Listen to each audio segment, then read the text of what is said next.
Ayan guys, papunta na kami sa sa Fudosang means agent para sa apartment. Bali, yung titingnan namin today is 5 apartment kung makaya sa oras. Kung hindi makaya, meron pa naman bukas. Kasi hanggang 5 pa kami. Biglang lumamig today at nag-snow. Ito kay start ng snow. Tignan mo yung sikuratso. Talo kami ni Chichang. Ako yung pinakahuli. Ang bilis talaga niya maglakad.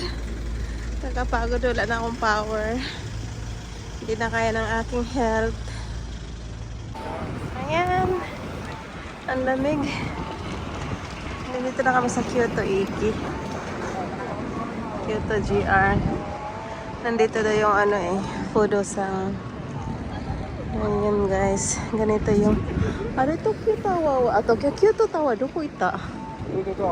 Moko da ne.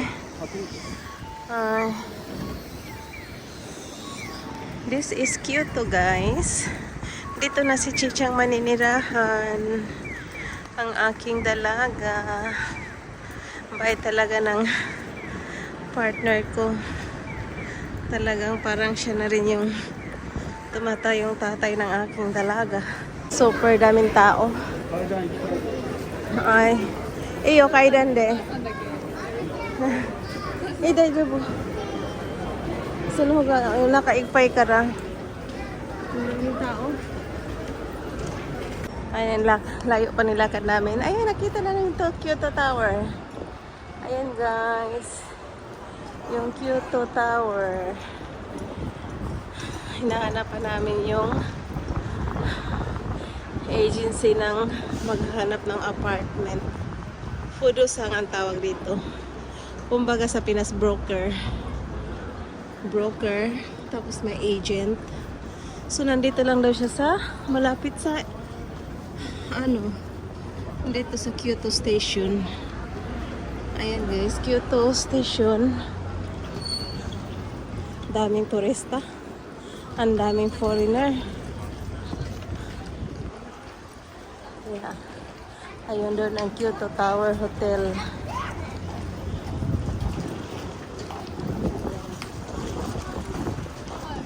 Ang swerte ko talaga sa boyfriend ko. Ayan. Ang Kyoto Tower. Saan ba yung apartment to 20 minutes na kami naglakad. Wala na akong power. Nag-alala sila sa akin. Wala akong lakas. Ganito na ba pag tumatanda? Nanghihina. Hindi pa naman ako matanda, no? Pero yung katawan ko, na. Ayan siya. Ayun sa taas. Ayan. So, saan kami tatawid ngayon? Tawidan. Shibuya to netiro ne. Shibuya janai kodo. Tokyo no Shibuya mitai. Ang aking dalaga. Siya nagbitbit sa aking bag.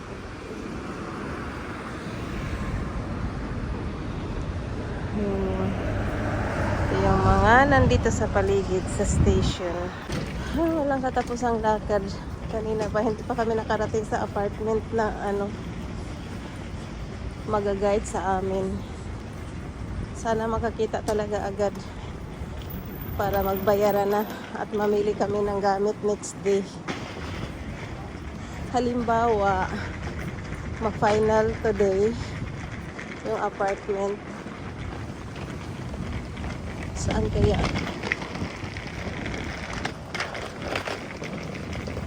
Pag ma-final today, makakita kami. Magpermahan na agad. Para anytime makalipat. So, nandito na kami guys. Ayan, nandito na. Ayan, nagbafi naman kami ngayon. Puro mga gutom. Ito yung sa isa. Ang dami. Ganito yung buffet dito sa aming pinuntahan sa Kyoto Aeon Mall po siya sa loob.